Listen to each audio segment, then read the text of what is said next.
Welcome to our session. It's an overview and a welcome to John Jay High School. My name is Bonnie King. I'm the principal of John Jay High School. This is most of my our school leadership team, and this team has been a truly collaborative experience. We sent out the announcement. We now have students on our team, fantastic parents, teachers, dean, administrative intern, everybody. Everybody's voice is heard, and I just love it. And we do have a great time on this team, we really do. So we're going to go around and just introduce ourselves, and then we're going to go through our questions. And then please, if there are any additional questions, feel free to join in. We want people to feel welcome, comfortable, and we realize that our school is a big school, but it is warm and inviting and fun and exciting. And we feel that if we take some of the risk out of it, people will feel a little less hesitant when they first become a part of the John Jay family. So with that, Laura, let me start over with Ms. Pogge. Sure, I'm Karen Pogge. I have 3 children in the district. Actually, no, I don't. I have 2 in the district now. I have one who's a freshman in college who went through John Jay. I forget, they grow so fast.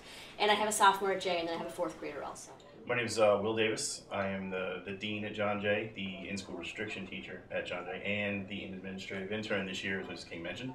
So I am kind of all over the place this year, doing everything I possibly can, and I've been a part of SLT for on and off for 10 years.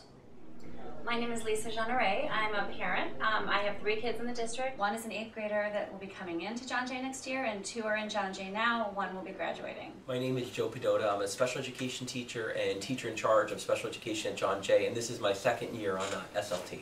My name is Diane Simpson. I'm a special education teacher, and I'm also a parent in the district on the elementary, junior high, and high school level. My name is Sophia Bashavish, and I'm a student at John Jay, and my first year as an SLT. I'm Caitlin Dinan. This is my first year in SLT, and I'm a sophomore at Jay. So let's start with our first question. I will turn it over to our students. Okay, so the first question is, what time does the school day begin, and how does the school day run? Okay, well, the school day starts officially at 7:17, which is first period, and ends at 1:42. We have 43-minute periods during the day. Students come in, if they take the buses in, they get off at 7 o'clock in the morning. That gives them time, to go to their locker, do whatever they need to do to get organized.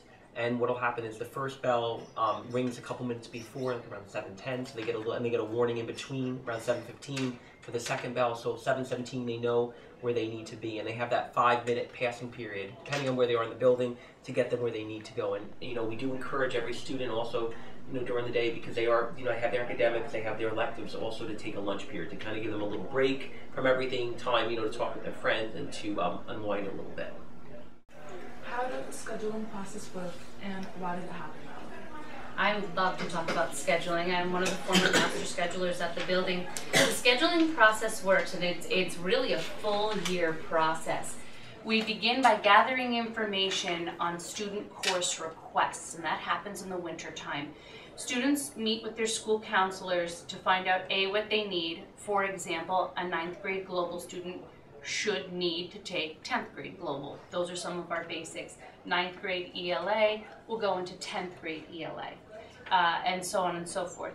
But then there's electives. What are they interested in? What are their passions? What would they like to do?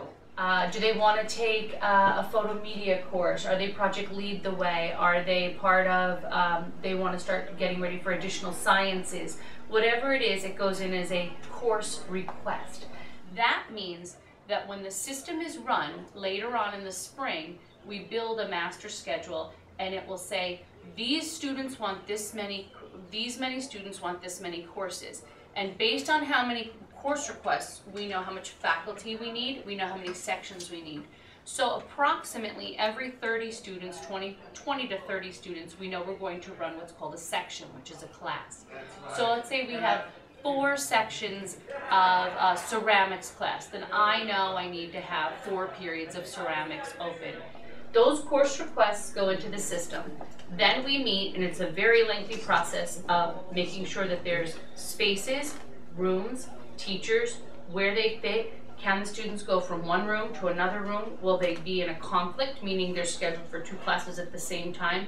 It is a huge process, and that happens with what we call creation days. And then what we have to do is make sure that anybody who has specific constraints, let's say a student has special needs or needs some services, or has OTPT, or needs some remediation in a course, or a skills class, or maybe they came in from out of state and then we have to catch them up on a course or something like that. We'll do some hand scheduling there to make sure that that child, we will literally open up every schedule, and every school counselor opens every schedule before they go up to make sure all the requirements were met, and as much of the want, like every need has to be met and as much of the wants as possible. The course requests happen in February. The actual final schedule isn't actually run until June, and then it is corrected all over the summer, and that's where those conflicts happen and all that hand scheduling. All 2,000 students are individually checked all summer with counselor days. The state will then return to us the cutoff numbers for academic intervention services for some of our students, and this is based on your state scores. So let's say your 8th grade scores will come in, and we check for them almost on a daily basis. We'll get them usually in the teens of August, and then we need about a week to make any adjustments to the schedule, because if a student is mandated to take an academic intervention service, we need to make sure that there's a spot for that. Do we need to create an extra section? Do we need to readjust their schedule to make sure that every child gets the correct schedule the first time out? And then after they finish their academic intervention services, or they no longer need them, or they get the remediation they need, or they get whatever supports they need, then we get them that elective. And sometimes they can take both anyway, so it winds up working out. How do I get started with Parent Portal? What does Parent Portal offer me as a parent? So Parent Portal is really an opportunity for you to have access to everything that's going on with your kids. Basically, the way it gets started is you have to go physically to our main office, and you see Debbie Becker, who is kind of like the heart inside that area of the building. When you go in and talk to her, she's basically going to let you know, like, I need your child's name and then I need proof of identification. Once you get in there, I mean, 5-week reports, the teachers, the scheduling, attendance, as far as that goes, you can actually physically text them and be like, well, what are you doing today? Like, well, I'm in English. No, you're not. I'm looking online right now, and it says that you haven't been in class all day long. So where are you? And it's proactive that way, because it's not just coming from us at that point. It's not so and so my teacher's looking for me, the administrator's looking for me, social worker, guidance counselor, psychologist can't find me, whoever. Now it's my mom and dad know where I am during the course of the day. It gives you the opportunity to address concerns as the school year is progressing. It enables you really to have a lot more individual conversations with your kids, having the information that you need to really, steer them in the right direction, make sure they're on the right track, and, and help them do what they're supposed to do to get out. Because it really is a portal to your child's education. You have access to your child's teachers at any time. So if you do see those grades dropping, your teacher most likely has already called you or emailed you. You can email the teachers, hey, we're going to be out. Hey, is there anything he needs to catch up on? He had difficulty with this. You can email a teacher, hey, there was an upsetting situation the other day, just watch out for him. You can email the school counselor. My kid doesn't want you to know, but he's struggling with this and this and this. Can you find a way to pull him in and address it? We do a lot of those covert missions to make sure kids feel comfortable, because teenagers are a wonderful, growing, individual, proud people. And we want to make sure that they feel respected and they feel cared for. It's also a portal for the school to communicate with the parents as well, though. We can let you know grades. We can let you know what's going on. We can email back and forth. We can call, set up a meeting. Whatever it is you need, we can use that portal in addition to any of our individual interactions. And that's really what I like about it, is it just gets it to a daily basis. If you are struggling or you do want to pull something up, it's there and it's ready. If you have been using it but you don't know it recently, I'm finding that there actually are day-to-day, minute-to-minute updates of certain classes and certain teachers. For example, my child came home last night. Can you look up my grade? What grade? The test I took today. I took a test today? And the grade's already there. It's actually under the assignments tab. Mm-hmm. So if you go along the tabs, you can look up their assessments. My child said, what did I get in my 7th grade ELA state test? I can look that right up. Mm-hmm. My older one called and she said, what did I get in that class? She's in college now. I'm like, well, where's your transcript? It's in a pile of paper somewhere. I could pull it right up on the portal. Mm-hmm. So all that information, even though my child's graduated, it's still accessible on the portal. Mm-hmm. So there's a lot of new stuff being added as parents that you might not know. Go click in, check, look around. How do I get onto John Jay e-news, and how do I get announcements and communications from school? The announcements are updated on the John Jay website in the morning and the afternoon each day. So you get an email in the morning and the afternoon, as well as you can check the website. How do you sign up for those emails? You can go right on our webpage and you can click and follow the links and put in the email you want to receive it to. You can also select if you want to get it to your cell phone, if you want it to come up as like a texted email or whatever number you want to get it at. To make sure that you are actually getting it, and it's not just going to the family email you may all use or going to your spam filter. Do check your spam filters though. Well, I was just going to say, too, it's also nice, because my nephew goes here, it's also nice, like we can pull up, because I know Miss Becker, she's in the main office, she usually does the announcements, and you can, as a student, you can come in, and they also have printouts as well. I would say as a parent that has been one of the best things that has come from John Jay High School, is this daily or twice daily e-news. You know, I know right away if a club is happening that day or if it's been canceled. And so I can arrange my day. Do I have to pick my child up late? Is she going to be coming home, you know, on the regular bus? Is something due? You know, there's a scholarship right now. Oh, that's an opportunity I can discuss with her. There's a Twitter, there's a John Jay Twitter that's right on the page you can sign up for. With that being said, you could follow the Twitter, so if you want to see that we had cupcake wars going on, or that we went to states in something, or that we have our merit scholars, or whatever's coming on, or the American Legion, the vets are coming to visit today, or whatever it is, we have that, and there might be a little picture or a little shout out or something, so you can kind of get a flavor for the day, what was going on today. You know, what's the process for dropping off and picking up my child? When do I need to have a note? But it really, to me, speaks to the larger idea of, you know, what's my connection to the building? When do you need me? And can my kid really walk out the door at the end of the day without a note? Process for dropping off and picking up the student. Let's say your kid gets up late and you just need to write a note. Hey, so-and-so had a headache, they got up late today, or we just had a late start. Drop them off, front door, give them a little note, they'll come in, they'll go right to the attendance office at the door, they'll get a pass, we sign them in, get them to class, they're on their way. If you're picking up early, you can give them a note. Hey, I'm picking up so-and-so early today, we're going to grandma's, we're going to the dentist, we got this, we got that. Hey, life happens, we get it. Send them in with a note, they'll bring it to attendance in the morning, they drop it off, she could probably do the note right there. She gives them what's called a green early dismissal pass. The child shows it to the front desk and they can walk right out to you. When they could be dismissed by the nurse, they have a pink pass from the nurse. And you are welcome to come to the school. You put your license in, you're scanned. We keep our students safe. There is a security system in place. The directions are on the door. You're welcome to come in and wait for them in the lobby, or you can park right outside the door and wait for them to come out. Either way, it's up to you.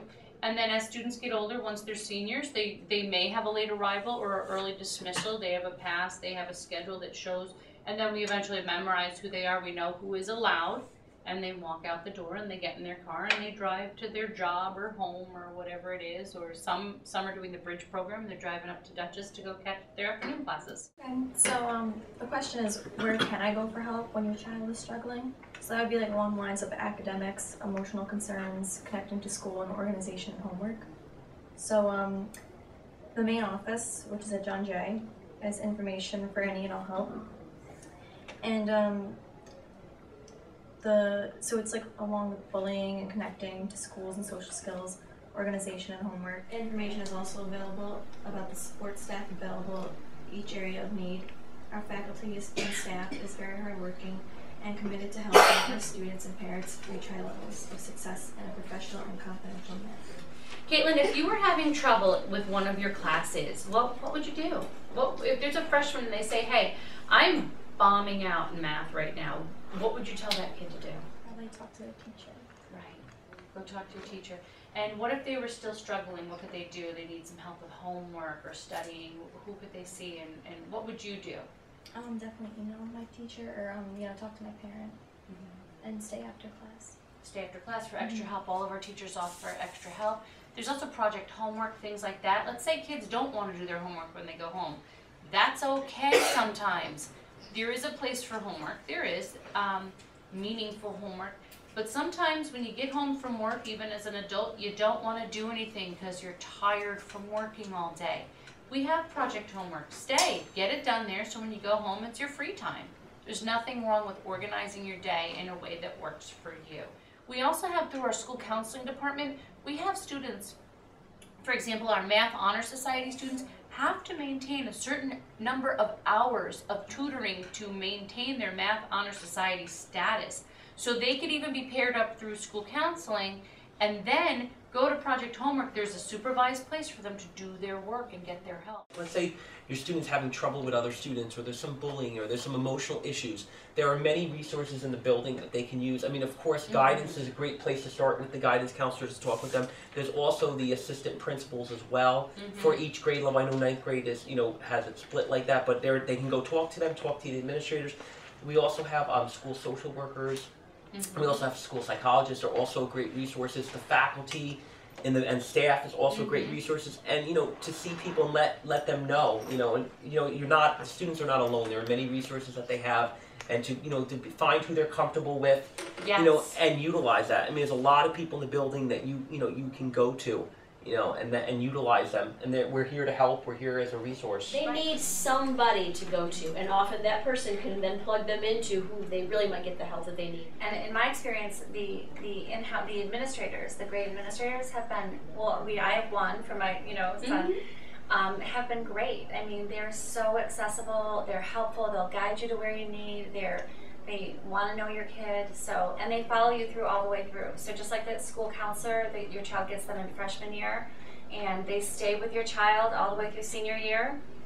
It's the same thing with the administrator. You start with them freshman year, and they follow you all the way through, so they get to know your child, they get to know you.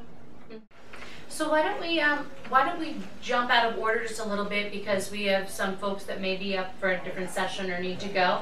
Open it to open questions for them, and then maybe we can go back and finish our script when everybody leaves. My daughter's in 8th grade now, she'll be going to 9th grade. So when do we, opt for subjects? Because it's already now it's March. Yes, your 8th grade school counselor, is she coming from Van Wayne? Yeah. Okay, so the school counselors here are meeting with the students, and they are putting in course requests, and then July 1st is what we call a rollover date, and they will become, this year closes out June 30th, July 1st they will become our students, and then we will start working on their schedules. So Jay did a great job this year, I think, of sending people from John Jay over to Van Wayne.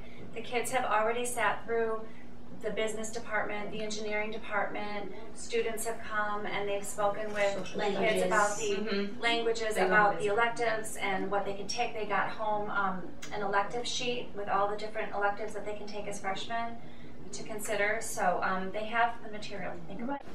Bonnie, if she has questions specifically of more detail about questions, where can she access the course catalog? The catalog also has all of the requirements for the different Regents diplomas. For basic Regents, for advanced Regents, with honors, what the pathways number to of the courses and Regents. grades that you need. It's a lengthy catalog. The crux of it is your child needs to get 22 credits before they graduate high school. 4 have to be ELA, 4 have to be math, 4 have to be science. You have to have 3 elective credits. They can tell you all the different types of diploma, what they're made of, physical education, your social sciences, your languages other than English. If your child did successfully complete the 8th grade credit in a language other than English, say Spanish, French, Italian, they can already apply that credit. They come in ahead if they were accelerated in math. There are a variety of ways, and there are a variety of pathways towards graduation, or a variety of diplomas. Oh, yes. Do the AIS program? Is it a pull-out model or is it a separate class? It is not a pull-out model. It is scheduled into the day, and it could be every other day. Let's say a student needs ELA and math. They'll have every other day the ELA skills and the math. And then what we actually do is, if there are extra seats, and there usually are a few extra seats, because any student that's very close to that number will recommend they go in, and we'll put them in just to save them a seat, because if they are that close, they probably do need some academic intervention. And it's free help, you know what I mean? It's built into their day. It's going to make them a stronger student and assist them where they need to be. So, can you speak to the CTI opportunities? Yes, that's great. And your special ed program. Yes, I'm so glad you said that. CTI opportunities. That is our Career Technical Institute. BOCES is not the BOCES that a lot of us grew up with as parents. It is not for students that are just disenfranchised and they can't cooperate at school, so we'll send them to BOCES. It is not that. It is for careers, kids that are focused, that want to do culinary, that want to do nursing, that want to do cosmetology, that want to do, I mean, any number of things. You can take the tour over there. They are going over there and learning how to repair cars and do plumbing and welding, and they are getting hired for jobs in our community. Adams, for example, hires right out of there. They're hiring our local students that have fantastic skills and experience right into jobs in our community, and they're making good money doing it. The Culinary Institute is huge in this area. Our nursing programs are fantastic. I say ours, but BOCES is amazing. So if you want to look at the programs that your child may be expressing an interest in, look at the list that's part of the course catalog. There's a huge area dedicated to it. Then you want to contact your counselor as soon as possible. The counselor will also say, hey, your child shows an aptitude for this. Your child expressed interest in this. They will start finagling the schedule, not finagling, but making it work out that the courses that they need to have done are done. Health, things that they need to get in their schedule and successfully completed before 11th grade are in that schedule. Because as of 11th grade, if they get one of those seats for BOCES, one of those spots, they'll be gone for half a day, AM or PM, for 11th and 12th grade. So just to kind of mention, we have a continuum of services for special education. If you take a lot of our kids that receive special education receive like a resource room period daily, which would be that extra support if they need it, especially to help them with their reading, their writing, their math, their other core subjects. That would be daily. With a 5-to-1 5 to ratio. 1, right. And then also we have some students in integrated co-teaching. What that model is a special ed teacher with a general ed teacher. There are up to 12 special ed students in a classroom, and there's also 12 or more general ed students in the classroom. Up to 18. Up to 18, and the purpose of having is having 2 teachers working together so they can modify, adjust, adapt the curriculum so all students can learn part of least restrictive environment. And the great thing about integrated co-teaching is that they're being educated with their peers is what we want. I mean, that's really, and eventually get to the point where if they need the services, they have it. Eventually maybe wean them off depending on what their needs are.